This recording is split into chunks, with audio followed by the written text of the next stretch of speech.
இந்த 5 ஏக்கர் நிலத்தில் வந்து பலவிதமான பயிர் சாகுபடி பண்ணியிருக்கேன். மரவள்ளி பண்ணியிருக்கேன். மாடு வளர்த்துறேன். மாட்டுக்கு வந்து தீவனம், மாட்டு தீவனம் போட்டிருக்கேன்.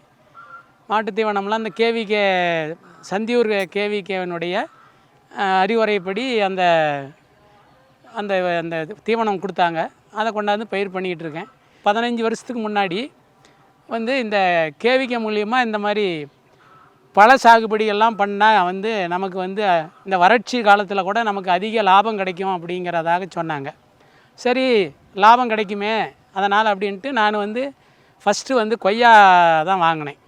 லக்னோ 49ங்கிறதும் அலகாபாத் ரகம் 2 ரகமும் வாங்கினேன். அது ஒரே பயிர் மட்டும் செஞ்சுக்கிட்டு இருந்தால் நமக்கு வந்து வருஷம் முழுசும் நமக்கு வருமானம் கிடைக்காது அப்படிங்கிறதுனால சரி வந்து புதிய ரகமெல்லாம் கொஞ்சம் விட்டுருந்தாங்க. சரி அதையும் பயிர் பண்ணினேன். அடுத்தது சப்போட்டாவில் வந்து PKM 1 தான் சிறந்ததாக தெரிஞ்சுது.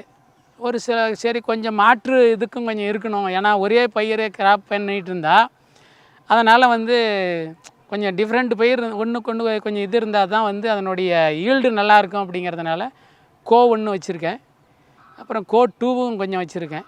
அதிகபட்சமாக போட்டிருக்கேன் அப்படின்னா PKM 1 தான். ஏன்னா அது அதிக ஈல்டு வருது, நிறைய ருசித்தன்மை, டேஸ்ட்டு நல்லா இருக்குது. அதை எல்லோரும் விரும்பி வாங்குகிறாங்க. நானே ஒரு வந்து மார்க்கெட்டுக்கு கொண்டு போய் அறுத்து கொண்டு போய் கொடுத்துருவேன். பக்கத்தில் வந்து மார்க்கெட் இருக்குது மல்லூரில், ஒரு 2 கிலோமீட்டர் தூரத்தில்.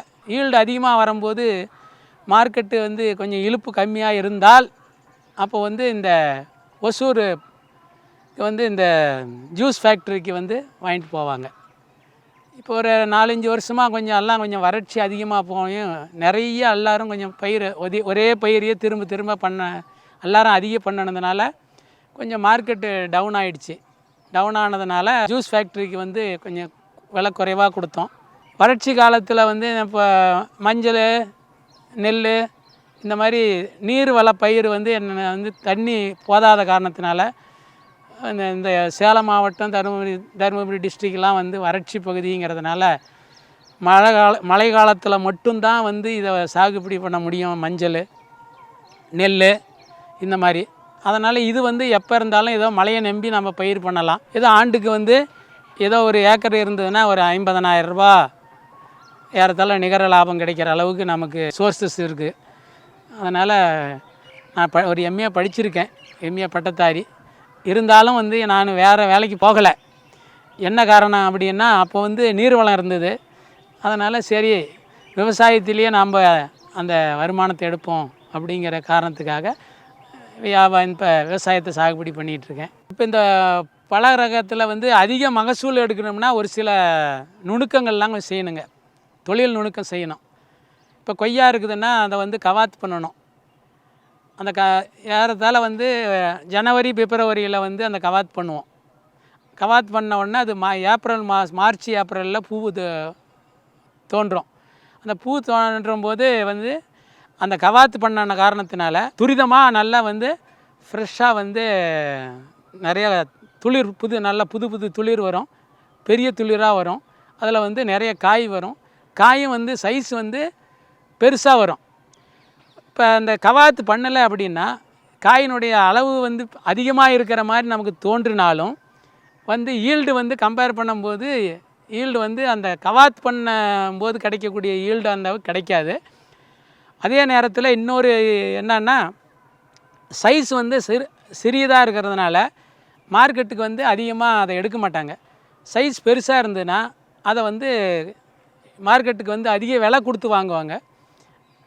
அதே நேரத்தில் இன்னொன்று வந்து இப்போ இந்த தொழில் நுணுக்கத்தானு பார்க்கும்போது இதை சீசனில் வந்து முன்னாடியே வந்து மருந்தடிப்போம். கவாத் பண்ணிவிட்டு அந்த ஜனவரி மாதத்தில் ஒரு மருந்தடிப்போம், துளிர்க்கிறது மரம் துளிர்த்து வர்றதுக்காக. அப்படி துளிர்த்து வரும்போது அடித்தோம்னா நல்லா புது துளிர் நல்லா வரும். அந்த பூ வந்த உடனே அதுக்காக ஒரு மருந்து இருக்குது. ஏன்னா அந்த பூ கொட்டாமல் இருக்கும். மாவு பூச்சி அப்போ வந்து விழும். அதில் அந்த மாவு பூச்சை கட்டுப்படுத்துறதுக்காக ஒரு மருந்து அடிக்கிறோம். அதை அடித்து முடிச்சிருவோம். அதை இதாயிரும், பிஞ்சாயிரும்.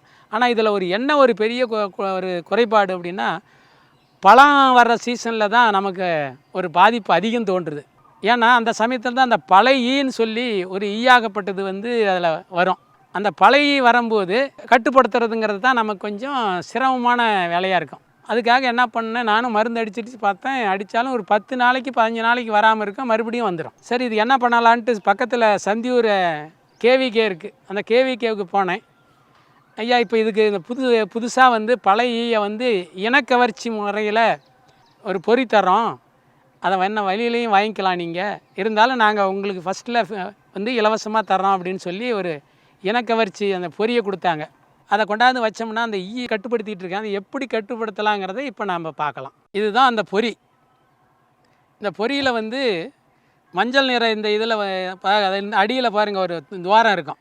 அந்த துவாரத்துக்கு வந்து ஈ வந்து அந்த வழியாக வரும். இது எதுக்காகனா, இப்போ இந்த மஞ்சளாக இருக்கக்கூடிய அந்த கீழே இந்த தொட்டி பாக்ஸில் நீரை வந்து முக்கால் பங்கு வந்து நிரப்பிக்கிட்டு இந்த மேல் மூடி இந்த வெள்ளை பகுதி இருக்கிற இதில் வந்து உள்பகுதியில் மாத்திரை வைக்கக்கூடிய இதுக்கு ஒரு மாத்திரை வைக்கணும். அந்த மாத்திரையை வச்சோம்னா தான் வந்து அந்த மாத்திரையில் தான் இனக்கவர்ச்சி வந்து இழுக்கக்கூடிய பவர் இருக்குது. செவ்வக வடிவில் ஒரு மாத்திரை இருக்கும். இதை பெரிய அக்ரோ சென்டர்லாம் கேட்டால் தருவாங்க. இப்போ வந்து இதை வந்து நாம் இந்த மஞ்சள் தொட்டியில் முக்கால் பகுதி தண்ணியை நிரப்பிக்கிறோம். வெள்ளை மேலே மூடி இருக்குது. இந்த மூடியில் வந்து ஒரு கொக்கி மாதிரி ஒரு இருக்கும். இதில் ஒரு இந்த மாத்திரையில் ஒரு துவாரம் இருக்கும். அந்த துவாரத்தின் வழியாக அந்த மாத்திரையை இதில் இப்படி மாட்டிக்கணும். இப்படி மாட்டிக்கிட்டு இந்த மாத்திரையை என்ன பண்ணணும், இந்த மேலே இருக்கிற இதை வந்து இதில் பொருத்திக்கணும். இப்போ மஞ்சள் பாக்ஸ் எடுத்துக்கிட்டோம். இந்த பாக்ஸில் வந்து இப்போ தண்ணி ஊற்ற போகிறோம். பாதி அளவு, கொஞ்சம் அதிகமாகவும் எடுத்துக்கலாம். இப்போ பாதி அளவு எடுத்து இந்த பாக்ஸில் வந்து வேறு சைடில் வந்து காடி மாதிரி இருக்கும். இதை வந்து இப்படி வச்சு பொருத்தணும்.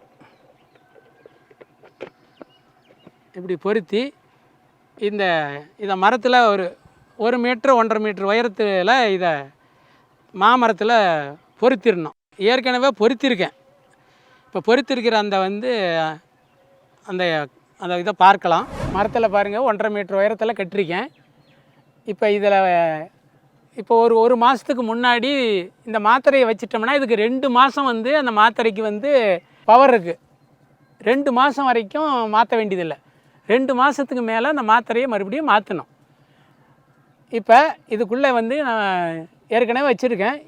இப்போ இந்த இனக்கவர்ச்சி மூலியமாக வந்து ஈ வந்து விழுந்துருக்குதா இல்லையாங்கிறத இப்போ நான் உங்களுக்கு காட்ட போகிறேன். இது காலையில் வந்து அந்த பழைய இதை எடுத்துகிட்டு இப்போ விட்டுருக்கேன். இன்றைக்கி மட்டும் ஏறத்தால் இவ்வளவு பழைய ஈ வந்திருக்கு. இப்போ காலையில் தான் வந்து வேறு நீரை மாற்றி வச்சேன். இதை வந்து தினமும் மாற்றணுங்கிறது அவசியம் இல்லை. ஏறத்தால் ஒரு வாரத்துக்கு ஒரு தடவை வந்து மாற்றினோம்னா போதும். இப்போ பாரு, இன்றைக்கி காலையில் தான் வச்சேன். ஏறத்தால் பாருங்கள் எவ்வளவு ஈ வந்து இதில் விழுந்துருக்குது. இது என்ன அப்படின்னா, இதே மாதிரி நம்ம இதை டெய்லி நம்ம ஒரு 10 நாளைக்கு ஒரு தடவை மருந்து அடிக்க முடியாது. மரமும் வந்து உயரமாக இருக்கிறதுனால அதை அடிக்கிறதுக்கு வந்து மருந்து செலவும் அதிகம் ஆகும். அந்த அடிக்கக்கூடிய கூலியும் வந்து அதிகமாகும். இப்போ இந்த மாதிரி பொரியை வந்து வச்சோம்னா இது ஆகிற செலவு வந்து மிக குறைவு. இந்த பாக்ஸ் வந்து அக்ரோ சென்டரில் வந்து கிடைக்கிது. ஒரு பெட்டி வந்து 100 ரூபா, மாத்திரையினுடைய விலை 30 ரூபா. ஏறத்தால் போகிற வர செலவோட கூட்டி பார்த்தாலும் நமக்கு 150 ரூபா தான் செலவாகுது. ஆனால் ஒரு ஏக்கருக்கு வந்து 2 பாக்ஸ் மட்டும் வச்சா போதும், அதிகம் தேவையில்லை. ஒரு பாக்ஸுக்கு ஒரு மாத்திரையினுடைய காலம் வந்து 2 மாதம் வரைக்கும் அந்த மாத்திரை வந்து பவர்ஃபுல்லாக இருக்கும். 2 மாதத்துக்கு நாம் ஏறத்தாலும் நம்ம ஒரு பழம் இப்போ மாம்பழ சீசனுக்கு 2 மாதம் வச்சுருந்தா ஒரு இது வச்சா போதும். ஏன்னா பிஞ்சில் வந்து உழுவாது. ஏறத்தால் வந்து காய் வந்து பழுக்கிற பக்குவத்துக்கு வரும்போது தான் இந்த ஈயாகப்பட்டது என்ன பண்ணுது, காயில் வந்து உட்கார்ந்த உடனே இதில் வந்து பின்பகுதியில் இருந்து ஒரு துவாரத்தை பண்ணும். அந்த துவாரம் பண்ணி அதுக்குள்ளே வந்து முட்டையெல்லாம் வந்து அதுக்குள்ளே செலுத்திடும். முட்டையை செலுத்தின உடனே அது வந்து ஒரு வாரத்துக்குள்ளே வந்து அந்த பகுதியை வந்து அழுகி போன மாதிரி அழுகி அங்குள்ளே வந்து புழு உண்டாயிடும். அந்த புழு உண்டாயிடுச்சுன்னா நம்ம அந்த பழத்தை சாப்பிட்றதுக்கு யாரும் வாங்க மாட்டாங்க. உடனே காயாக இருக்கும்போதே வந்து அழுகி விழுந்துரும் கீழே. இதனால் அதிகபட்சமாக வந்து நமக்கு செலவாகிறது ஒரு ஏக்கராக இருந்தால் 300 ரூபா இருந்தால் போதும். 2 தொட்டியை வச்சு நம்ம இதை காப்பாற்றிக்கலாம். நான் வந்து சந்தியூர் கேவிகேவனுடைய மூலியமாக எனக்கு முதல்ல ஒரு இது கொடுத்தாங்க. அதுக்கு பின்னாடி இப்போ நான் ஒன்று அதிகமாக வாங்கி நான் வந்து பொருத்தியிருக்கேன். பொருத்தினதுனால எனக்கு இந்த வருஷம் வந்து இந்த பழை வந்து தொந்தரவு, பழை இருக்குது, ஆனால் பழையினால் வந்து பாதிப்பு ஏற்படலை. பாதிப்பு ஏற்பட்டதுனால எனக்கு இந்த ஆண்டு வந்து மழை குறைவாக போனதுனால வந்து காயினுடைய சைஸ் குறைஞ்சி போச்ச வழிய மற்றபடி எனக்கு எந்த விதமான வந்து செலவு குறைவாக இருந்ததுனால எனக்கு இப்போ இதையே வந்து எல்லாத்துக்கும் நான் வந்து நிறைய பேர்த்துக்கிட்ட சொல்லியிருக்கேன். நான் வந்து சுய உதவி குழு நடத்துகிறேன். நான் அதில் ஊக்குனராக இருக்கேன். கொய்யா மரம் வச்சுருக்கிறவங்க, சப்போட்டா மரம் வச்சுருக்கிறவங்க, இவங்ககிட்டலாம் வந்து சொல்லியிருக்கேன். இந்த மாதிரி நான் இதை மாதிரி வச்சேன், நீங்களும் வந்து வாங்க, உங்களுக்கும் வாங்கி தரேன் அப்படின்னு சொல்லி அந்த குழு சார்பாக அவங்களாம் கூட்டிகிட்டு போய் இந்த பொரியை வாங்கி கொடுத்துருக்கேன். அதை பயன்படுத்திக்கிட்டு இருக்காங்க.